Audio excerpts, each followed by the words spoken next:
Di balik gemerlap dunia media sosial, ada sebuah kisah kelam yang tersembunyi. Anastasia Grisman, seorang model dan influencer dari Rusia, ditemukan tewas secara tragis di apartemennya. Siapakah dalang di balik kematiannya? Anastasia Grisman lahir pada tanggal 7 Februari 1993 di Saint Petersburg, Rusia. Masa kecilnya sangat sulit, diwarnai dengan perceraian orang tuanya yang membuatnya tumbuh dalam lingkungan yang penuh dengan tantangan. Ayahnya adalah seorang pecandu alkohol dan dia jarang hadir dalam kehidupannya. Anastasia adalah seorang anak tunggal yang dibesarkan oleh ibunya, dan kehidupan ekonomi keluarganya tergolong sederhana. Mereka tinggal di sebuah asrama di dalam satu kamar tidur bersama. Dan mereka tetap tinggal di sana sampai Anastasia berusia 12 tahun.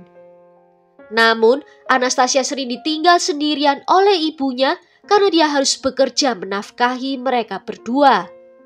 Dan latar belakang ini yang mendorong Anastasia untuk mencari kemandirian finansial sejak usia muda. Di usianya yang ke-12 tahun, ibunya membuat keputusan untuk mengirim Anastasia tinggal dengan seorang kerabat, yaitu nenek dari pihak ayahnya.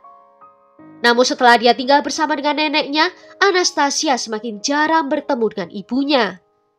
Karena ibunya terlibat hubungan romantis dengan beberapa orang pria, bahkan menikahi salah satunya. Anastasia yang saat itu masih belum dewasa, merasa ditinggalkan oleh ibunya. Dia pun harus tumbuh dewasa dengan rasa depresi hampir sepanjang hidupnya.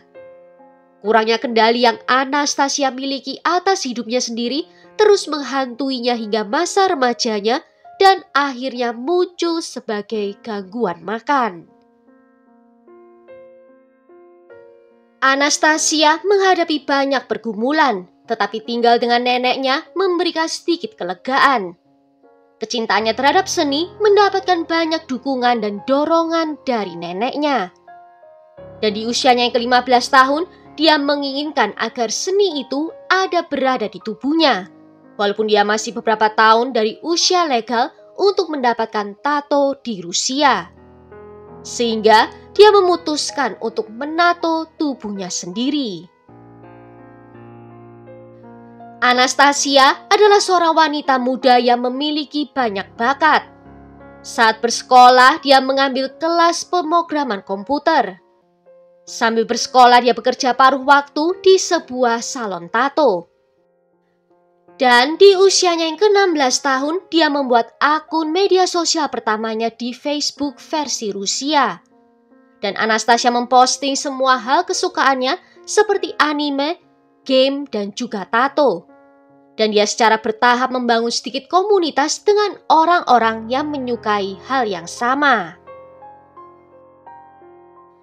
Di tahun 2014 setelah lulus SMA, Anastasia mulai mencari pekerjaan paruh waktu. Dan dia mau menseriusi dunia tato, di mana dia dikenal sebagai seniman tato dengan gaya animenya. Saat itu dia juga menyukai dunia cosplay, di mana dia mengunggah foto dirinya mengenakan busana berbagai karakter. Dia juga menjual kursus pemrograman komputer dan desain grafis. Anastasia mulai membangun branding dirinya di media sosial. Dan dia aktif di TikTok dan OnlyFans dan memiliki jumlah pengikut yang cukup besar di kedua platform tersebut. Di TikTok, Anastasia membagikan konten yang lebih ringan dan bersifat publik. Kontennya di platform ini mencakup tutorial make up, tren kecantikan, serta cuplikan kehidupan sehari-harinya. Gaya khasnya yang mencolok, termasuk tato di wajah dan penampilan yang unik, membuatnya mudah dikenali dan menarik perhatian dari banyak pengguna TikTok. Di usianya yang ke-18 tahun, dia melakukan semua hal yang disukainya dan bisa menghasilkan uang. Dia bahkan bisa mengumpulkan uang untuk pindah dari rumah neneknya untuk tinggal sendiri. Dan di usianya yang ke-21 tahun, dia sudah menjadi seniman tato yang sangat mapan, menghasilkan lebih banyak uang dibanding seniman tato lainnya. Di tengah perjalanan itu semua, dia bertemu dengan Dmitri Kamlosvi, di mana saat itu Dmitri datang untuk minta ditato oleh Anastasia. Dmitri kemudian menjadi suaminya dan mitra bisnis dalam pembuatan konten dewasa. Di OnlyFans, Anastasia memproduksi konten yang menampilkan dirinya dalam berbagai adegan seksual dan kontennya ini seringkali diproduksi bersama dengan suaminya. Hubungan Anastasia dan Dmitri tampak harmonis di permukaan, namun di balik layar semuanya sangatlah berbeda. Dmitri yang memiliki sejarah manipulatif dalam hubungan sebelumnya mulai menunjukkan perilaku posesif dan cemburu terhadap kesuksesan Anastasia. Dan ketegangan meningkat seiring waktu, terutama terkait dengan pekerjaan mereka di industri film dewasa. Dia seringkali memaksa Anastasia untuk terlibat dalam pembuatan film itu. Dan hubungan mereka pun dipenuhi dengan dinamika yang kompleks dan juga toksik. Beberapa tetangga dan teman dekat dari Anastasia menggambarkan hubungan mereka sangatlah tegang. Dengan Dmitri menunjukkan ketidaksenangannya terhadap perhatian yang diterima oleh Anastasia melalui konten-kontennya. Anastasia dan Dmitri kemudian tampil dalam sebuah acara talk show di televisi Rusia yang bertujuan untuk mengintervensi keputusan Anastasia terlibat dalam industri film dewasa. Dalam episode tersebut, Ibu Anastasia terlihat menangis dan memohon agar putrinya menghentikan karirnya di industri film tersebut.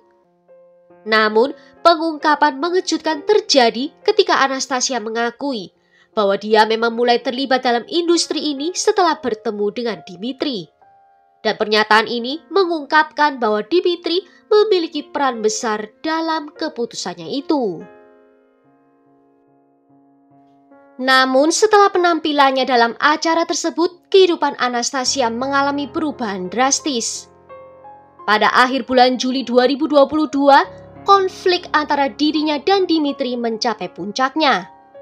Dan pada tanggal 31 Juli, Dmitri secara brutal menyerang Anastasia di apartemen mereka di Saint Petersburg, di mana Dmitri menyerang Anastasia dengan 6 luka tusukan yang berada di bagian lehernya. Setelah pembunuhan, Dmitri meninggalkan tubuh Anastasia di dalam bak mandi dan menggunakan ponselnya untuk berpura-pura bahwa Anastasia masih hidup. Dia mengirimkan pesan teks kepada teman-teman Anastasia untuk menghindari kecurigaan.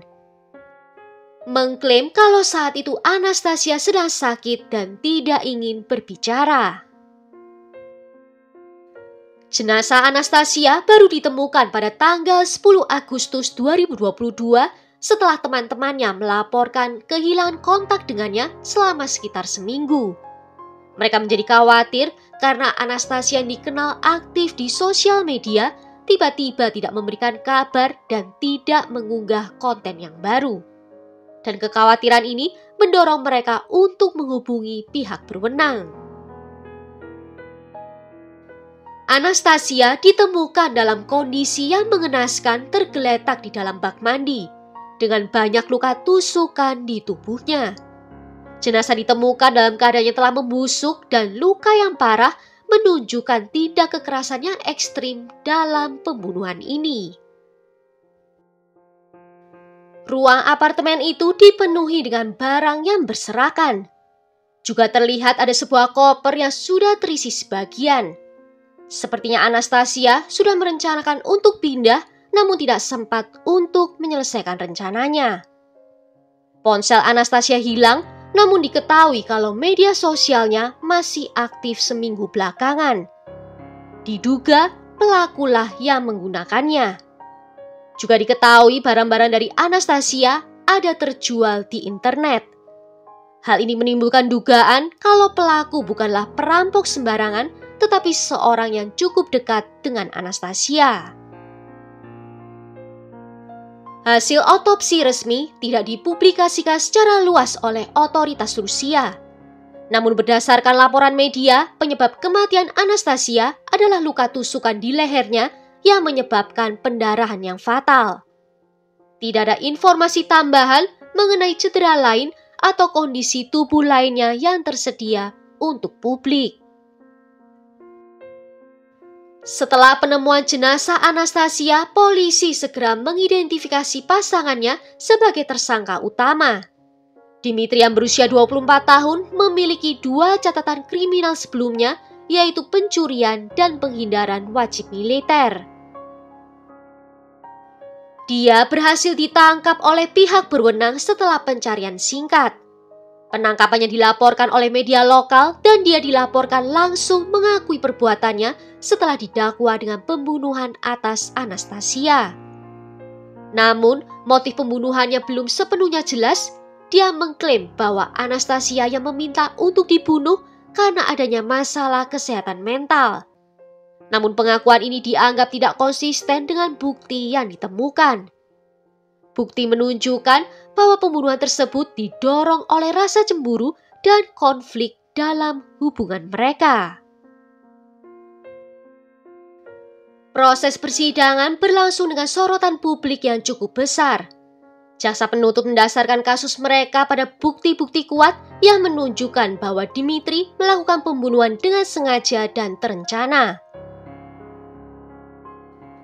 Bukti yang ditampilkan dalam persidangan yaitu jenazah yang ditemukan dengan lebih dari 20 luka tusukan yang menunjukkan adanya serangan brutal. Meskipun laporan awal menyebutkan hanya ada 6 luka tusukan di leher, penyelidikan lebih lanjut mengungkapkan bahwa Anastasia mengalami setidaknya 22 luka tusukan yang tersebar di kepala, leher, dada, dan lengan atasnya. Dan luka-luka ini mencakup luka tusuk yang dalam, luka sayatan, dan luka tusuk sebagian yang menyebabkan kematian langsung di tempat kejadian. Selain itu, diketahui Dimitri melakukan penyamaran digital untuk berpura-pura bahwa Anastasia masih hidup.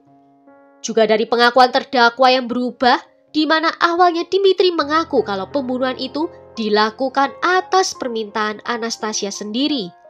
Namun kemudian dia mengaku bahwa dia menikam Anastasia dari belakang saat dia sedang berbaring di atas kasur dan membiarkannya meninggal di pangkuannya sebelum akhirnya memindahkan tubuhnya ke dalam bak mandi. Penyelidikan juga mengungkap bahwa motif pembunuhan karena rasa cemburu dan konflik dalam hubungan yang berulang, di mana Dimitri tidak menyukai perhatian yang diterima oleh Anastasia secara online yang menjadi latar belakang emosional dari tindakannya. Pada bulan Januari 2024, pengadilan menjatuhkan hukuman 8 tahun penjara kepada Dimitri. Dan dia dipenjara di sebuah koloni hukuman dengan keamanan tinggi di Siberia dengan suhu mencapai minus 32 derajat Celcius. Koloni hukuman Rusia ini dikenal karena kondisinya yang keras, dilengkapi juga dengan fasilitas penyiksaan. Dan koloni ini juga dicap sebagai penjara paling terpencil di seluruh Rusia.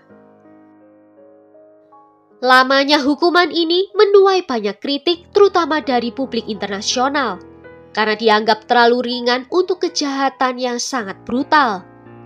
Kematian tragis dari Anastasia ini mengguncang komunitas online dan menyoroti isu kekerasan dalam hubungan serta bahaya yang dihadapi oleh pekerja di industri dewasa.